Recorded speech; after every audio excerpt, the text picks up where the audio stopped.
A protagonista de hoje é Andrea Bisker. Ela é futurista, fundadora e CEO da SparkOff, uma consultoria de inovação e análise de tendências. Andrea estuda temas como comportamento de consumo e inteligência de mercado há 25 anos. Também é professora de MBA, palestrante e acabou de fundar o Clube Aladas, que é voltado para a liderança feminina e oferece curadoria de conteúdo e eventos super especiais. Andrea, seja muito bem-vinda, é um prazer ter você aqui. Prazer meu, Cris. A minha primeira pergunta é sempre a mesma para todas vocês. Quem é Andrea Bisker? Depois de tudo que você falou, quem é de verdade, Andrea Bisker? Quem é de verdade? Eu falaria assim, eu sou uma mulher madura, quase nos meus 58 anos, mãe de dois caras incríveis, o Maurício e o Leon.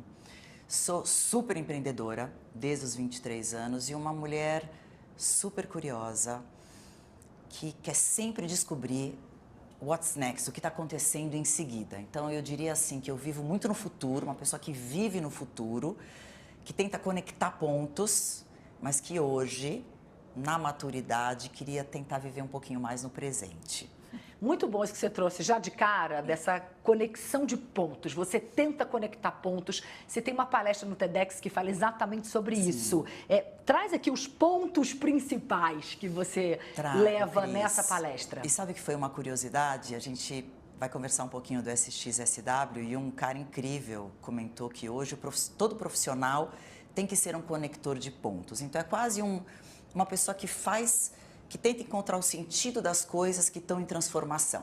Então, o que é conectar os pontos? Eu olho uma mudança no comportamento da sociedade, eu olho para a tecnologia, as mudanças, as transformações tecnológicas, eu olho para a política, economia, as mudanças no meio ambiente e tento entender os pontos que têm em comum. Vou te explicar um.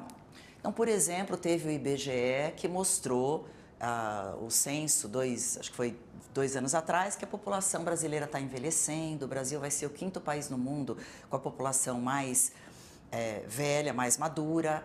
Então tem uma mudança ali que a gente tem que pensar, politicamente ou economicamente. Faz sentido se aposentar com 65 anos? Eu me aposento com 65, eu faço o quê com os outros 35 anos? Como é que eu me banco? No comportamento de consumo, faz sentido o etarismo? Será que as marcas de beleza têm que pensar de uma forma diferente para esse público que vive mais e melhor? Então, uma pequena mudança na política, na economia, pode afetar consumo, pode afetar a forma como as pessoas vivem, as moradias, um crescimento, por exemplo, das comunidades, casas em comum para as moradias de quem vive e tem acima de 60 anos. Então, quando a gente conecta um ponto que acontece num episódio, a gente chama de tendência, né? Um fato que acontece na economia, outro que acontece na política, uma mudança na sociedade, um padrão de beleza, e eu conecto, eu tento entender que mudanças incipientes estão começando a acontecer para eu me antecipar. Então, quando eu conecto os pontos... Sabe o filme Matrix? Lógico. O Neo, quando ele enxerga a conexão dos pontos, ele se antecipa às balas que vêm dos agentes.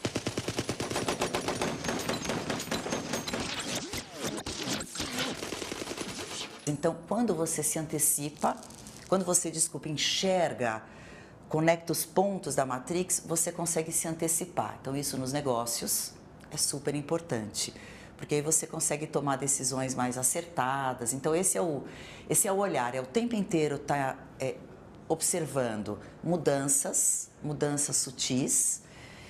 E no meu caso, na SparkOff, apoiar as empresas a entenderem o que essas mudanças podem significar para pensar em melhores produtos, em melhores formas de comunicar, de vender os seus produtos. Então, é basicamente isso. Como você percebeu que esse era o caminho que você queria seguir profissionalmente, né? Você estuda esses temas de comportamento de consumo, inteligência de mercado há 25 anos, como eu disse. Sim. Mas em que momento deu aquele clique? É isso que eu quero fazer. Eu quero estudar o futuro, eu quero pensar o futuro, eu quero antecipar as tendências exatamente para que as empresas consigam fazer negócios de maneira mais adequada, sabendo o que vai acontecer ali na frente. Foi super intuitivo e foi sorte também, né, Cris? Que essa é uma coisa assim, a gente não basta só a gente estudar pra caramba, você tem que estar no lugar certo na hora certa. Eu trabalhei 15 anos no mercado de tecnologia e moda E tem um grande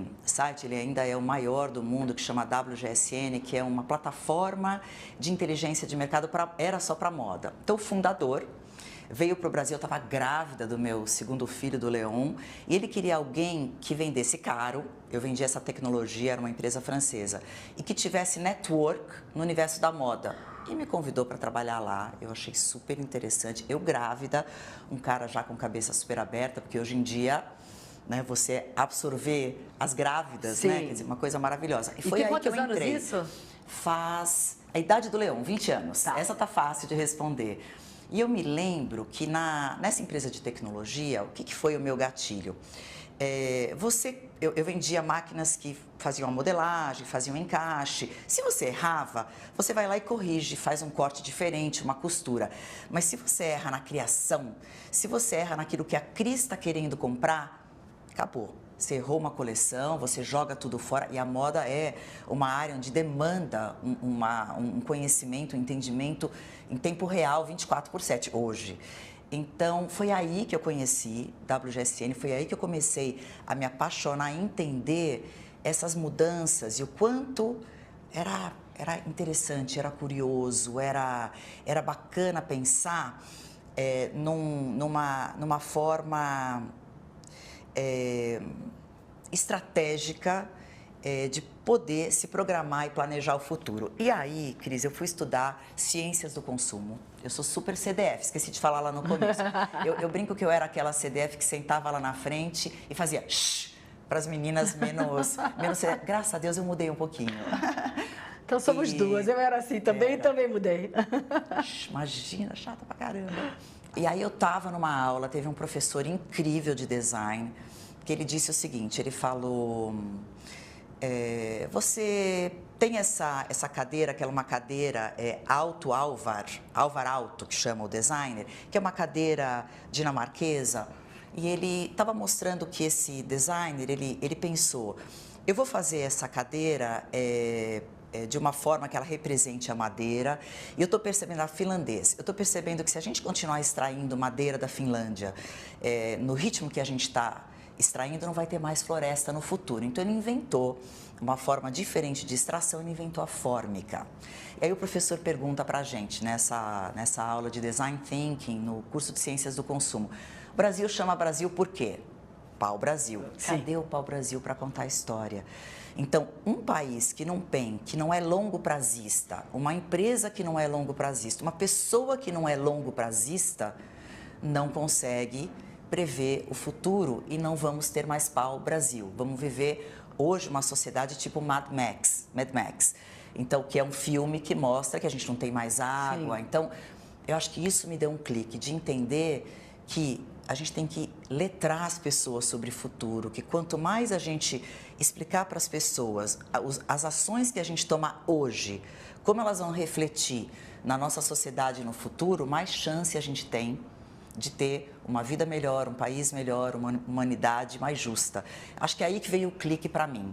É evidente que houve uma mudança, uma evolução no comportamento de consumo nesses últimos anos, últimas décadas. Como isso impacta nas estratégias, digamos assim, tradicionais de marketing? E como as empresas devem se adaptar a isso, Déia? Então, tem vários lugares para a gente olhar, né? Então, vamos falar de um mercado específico, que é o mercado da economia prateada, para que a gente está nele. Porque se a gente olhar dos jovens, mídias sociais, toda mudança nesse consumo, né? Você considera quantos anos a economia prateada? A partir dos 50. Tá. Então, a economia prateada é todo o dinheiro que circula para quem tem acima de 50 anos, que é o maior poder discricionário, que é a gente gastar com aquilo que não é a base, alimentação, saúde. E até pouco tempo atrás, essa galera era vista, e ainda é vista, com muito preconceito, como alguém que está chegando já na etapa final da vida. Então, isso está mudando completamente. Então, a partir do momento que se tem uma mudança de comportamento, que as pessoas vivem mais, que as pessoas consomem, as marcas começam a entender que elas não vão mais falar sobre anti-envelhecimento. Elas vão dar novos nomes para os seus produtos, elas vão fazer roupas que são adequadas, elas vão botar na sua comunicação pessoas como a gente, que tem 50 anos, disse a nossa idade aqui, mas não tem problema nenhum. Então, é a gente mostrar, a gente se comunicar da forma correta. Esse é um assunto, por exemplo, para mostrar como o comportamento muda. O outro, quando a gente pensa no consumidor mais jovem, eu lembro quando o Oscar, muitos anos atrás, ele virou verde, né, o tapete verde, né, o Al Gore começou com toda a história do aquecimento global e eram só os ecochatos que falavam sobre isso. Depois que a gente começou a ver as Greta Thunbergs que foram, se fizeram campanhas, começaram a mostrar a realidade hoje. Então, a gente vê hoje um comportamento das marcas que entendem que se elas não mudarem, se elas não pensarem de forma sustentável, elas vão estar mais distantes daquele consumidor jovem que hoje tem consciência de que se não cuidar do planeta, não vai haver planeta porque não tem planeta B. Então, é um círculo virtuoso, muito difícil, Cris, porque assim, custa mais caro. Então, a empresa, ela faz...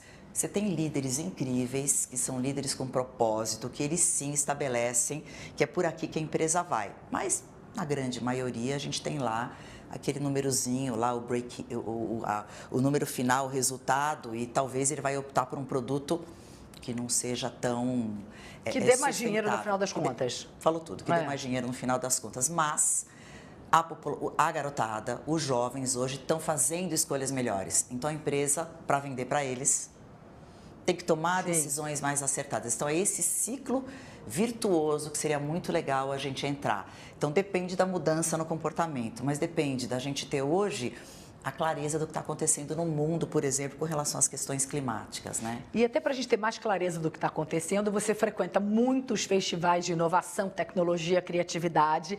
Você esteve em março no XSW, você falou sobre isso rapidamente Faltou aqui. muito você lá, Cris. Mas ano que vem eu vou de novo. É que a gente tinha estreado há pouco tempo aqui, né, no Times Brasil CNBC, mas ano que vem eu estarei. Mas a gente fez uma cobertura que foi maravilhosa. Foi então, assim, só para quem não está familiarizado, a XSW, que é o maior festival de inovação, tecnologia e criatividade do mundo, ele, South by Southwest, acontece em Austin, no Texas, né, em todo o mês de março, e a Andréa estava lá. Esse ano, o que você viu de tendências mais importantes? O que você traz para a gente?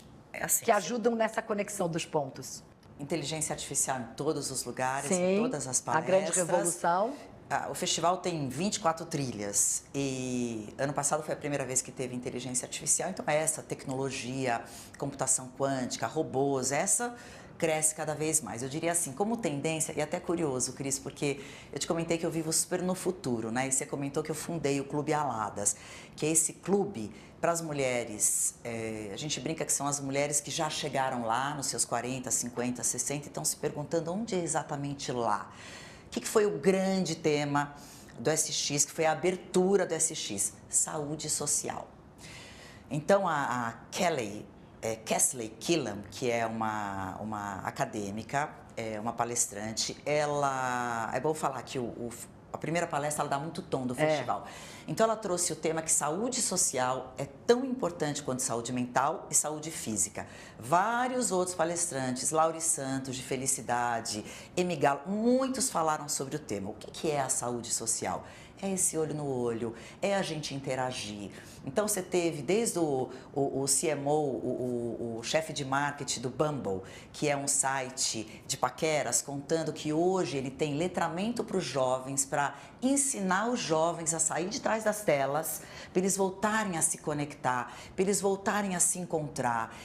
E que ela trouxe a ciência para mostrar como, através da conexão, através de encontros, através de trocas, os seres humanos ficam mais saudáveis. E o Aladas é sobre isso. Então, eu brinco que assim, estou de olho nesse futuro. Então, eu diria que é um grande movimento. E para mim, Cris, eu até mudei, que eu falo que eu sou futurista, e hoje eu estou me chamando de alquimista social, porque as marcas podem executar esse papel. Então, você tem uma grande marca de beleza que, por exemplo, fez uma casa da menopausa. Para as mulheres, onde o assunto até então era um tabu, você tem podcasts que você pode abraçar. Então, você tem cada vez mais marcas que estão entendendo que elas serem a protagonistas ou elas atuarem como alquimistas sociais e trazerem os consumidores para perto e criarem espaços para os consumidores trocarem, nada mais é do que um novo nome para a comunidade. Mas ela é muito forte, porque a sociedade está doente. A gente teve os dados de solidão. A Organização Mundial da Saúde trouxe ano passado como uma grande doença. Então, saúde social, uma grande tendência. Eu te diria, uma outra tendência que talvez seja até trilha no que vem, longevidade. Eu acompanhei bastante longevidade e bastante saúde. Então, assim, professores e acadêmicos, doutores de Harvard, falando de epigenética, mostrando estudos com cérebros onde você tem a substituição de células, substituição de sangue. Assim, muito forte o como esse mercado está explodindo e como você tem muitos mitos e verdades sobre longevidade. Eu acho que esse também foi algo super importante. E eu te diria, e até a gente começou falando, eu te comentei que eu sou uma conectora de pontos, né? Várias palestras falaram sobre o futuro do trabalho. E um ponto muito importante que foi trazido por vários futuristas é que cada vez mais é mais importante a gente ser o que eles chamam de polímata. É a gente ter a amplitude, ela vai ser mais importante do que a profundidade. Porque a inteligência artificial, rapidamente você se torna especialista num assunto. Mas é a tua amplitude, a tua sabedoria, que vem com a maturidade, a tua capacidade de enxergar o todo, porque você conhece várias coisas. Em vez de ser super especialista naquilo, ser mais genérico, é isso? Você sendo mais generalista, você consegue conectar os pontos, você consegue ter mais uma inteligência para entender o que vai acontecer, para você ter mais pensamento crítico. Isso me lembra, eu vou voltar, eu amo Matrix. Você se lembra quando o Neo ia entrar na Matrix? Aí ele precisava aprender judô, ele precisava aprender a pilotar um helicóptero. Sim. Mais e mais a tecnologia vai ser isso. Você vai ter, com a tecnologia, com a inteligência artificial, essas especialidades muito rapidamente. Então, o nosso lado humano, que é o nosso lado da empatia, o nosso lado de entender as conexões, de ter esse pensamento crítico, isso vai ser cada vez mais importante. Então, acho que foi um movimento, muitas outras coisas, Cris, mas tentando resumir. Claro. Isso, antes da gente acabar, eu queria que você pudesse dar um conselho para mulheres que estão nos assistindo agora. Sim. E querem ascender profissionalmente, especialmente nessa área de inovação e tecnologia. Qual seria esse conselho? O que elas devem fazer? Pode ser 2? Pode. Então, o primeiro deles é estar conectado nesses eventos, estar num Web Summit, num SXSW, acompanhar palestras, tem muitas histórias gratuitas. E eu diria, isso na verdade é para qualquer mulher, networkar. Network sempre foi algo que a gente teve vergonha de fazer, porque a gente é tão transparente, a gente quer tanto, a gente fica achando que eu tenho uma agenda, não tem importância. Faz network, invista, liga para a Cris, liga para a Andrea, tenta, você quer entrar nesse mercado, manda um WhatsApp, manda um LinkedIn, tenta ampliar esse teu network, porque é a única forma de você sair do teu espaço e alcançar outros lugares, para empreendedora também, é você investir no teu network. Pede um café, vai fazer mentoria. Então, acho que esse é o maior conselho que eu daria. Invista na tua rede de relacionamentos. Muito obrigada. Prazer ter você aqui com a gente. Prazer.